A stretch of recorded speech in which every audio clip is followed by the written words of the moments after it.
ಒಬ್ಬ ಹೆಣ್ಣಿನ ಜೀವನದಲ್ಲಿ ಅನೇಕ ಕನಸುಗಳಿರುತ್ತೆ ನಿಜ.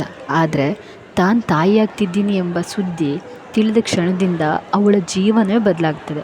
ಅವಳ ಕನಸುಗಳಿಗೆ ಹೊಸ ಅರ್ಥವನ್ನು ನೀಡುತ್ತೆ. ಹಾಗೆ ಕನಸಿನ ಪ್ರತಿಯೊಂದು ಕೇಂದ್ರವೇ ಅವಳ ಮಗುವಾಗಿ ಬಿಡುತ್ತೆ. ಜೀವನದ ಅತ್ಯಂತ ಸುಂದರ ಅಧ್ಯಾಯ ಅಲ್ಲಿಂದ ಸ್ಟಾರ್ಟ್ ಆಗುತ್ತೆ. ಆ ದಿನದಿಂದ ಅವಳು ತನ್ನ ಬಗ್ಗೆ ಯೋಚಿಸೋದನ್ನೇ ನಿಲ್ಲಿಸ್ತಾಳೆ.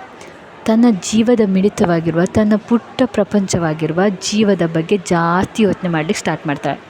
ಪ್ರತಿದಿನ ಬೆಳಿಗ್ಗೆ ಎದ್ದ ತಕ್ಷಣ ಅವಳು ಮಾಡುವಂಥ ಒಂದು ಕೆಲಸ ಏನಂದರೆ, ತನ್ನ ಹೊಟ್ಟೆ ಮೇಲೆ ಕೈ ಇಟ್ಟು ಮಗುವಿನ ಜೊತೆ ಮಾತಾಡ್ತಾಳೆ.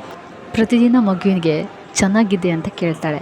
ಆ ಮಾತಿಗೆ ಮಗು ಸ್ಪಂದನೆ ಮಾಡ್ತದೆ ಅನ್ನುವ ಅಪಾರ ನಂಬಿಕೆ ಆ ತಾಯಿದಾಗಿರುತ್ತೆ.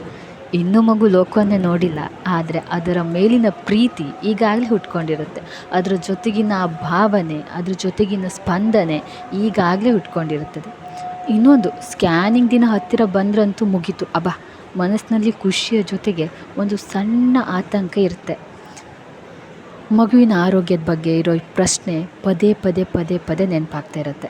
ಫಸ್ಟ್ ಟೈಮ್ ಮಗುವಿನ ಚಲನೆ ಅನುಭವಿಸ್ತಾಳಲ್ಲ, ಆ ದಿನ ಕೊಡುವ ಖುಷಿ ಇದೆಯಲ್ಲ, ಅದನ್ನು ಯಾವ ಪದದಲ್ಲೂ ವರ್ಣಿಸಲು ಸಾಧ್ಯ ಇಲ್ಲ. ತಾಯಿಗೆ ಜೀವನದ ಅತ್ಯಂತ ಅಮೂಲ್ಯವಾದ ಅನುಭವ ಅದಾಗಿರುತ್ತೆ. ಇನ್ನು ತಾಯಿಯಾಗಿರುವ ಹೆಣ್ಣಿಗೆ ಅನೇಕ ಕಷ್ಟಗಳಿರುತ್ತೆ. ಮನೆ ಪ್ರಾಬ್ಲಮ್ ಆಗಿರ್ಬೋದು, ಹಣದ ಸಮಸ್ಯೆ ಆಗಿರುತ್ತೆ, ಇನ್ನೊಂದು ಸಲ ಆರೋಗ್ಯ ಸಮಸ್ಯೆ ಇರುತ್ತೆ. ಬಟ್ ತಾಯಿಯ ಮನಸ್ಸು ಮಾತ್ರ ಒಂದೇ ಪ್ರಾರ್ಥನೆ ಮಾಡ್ತಿರುತ್ತೆ. ಅದು, ದೇವರೇ ನನ್ನ ಮಗು ಚೆನ್ನಾಗಿರಲಿ, ಮಗು ಆರೋಗ್ಯವಾಗಿರಲಿ, ಉಳಿದ ಎಲ್ಲ ಪ್ರಾಬ್ಲಮ್ ಎಷ್ಟೇ ಬರಲಿ ಅದನ್ನು ನಾನು ಫೇಸ್ ಮಾಡ್ತೀನಿ ಅನ್ನುವ ಧೈರ್ಯ ತಾಯಿಯಲ್ಲಿರುತ್ತೆ. 9 ತಿಂಗಳ ಕಾಯುವಿಕೆ ಈಸಿ ಅಲ್ವೇ ಅಲ್ಲ. ಪ್ರತಿಯೊಂದು ದಿನವೂ ಹೊಸ ಅನುಭವ, ಹೊಸ ನಿರೀಕ್ಷೆ, ಹೊಸ ಪ್ರಾರ್ಥನೆ ಇರುತ್ತೆ.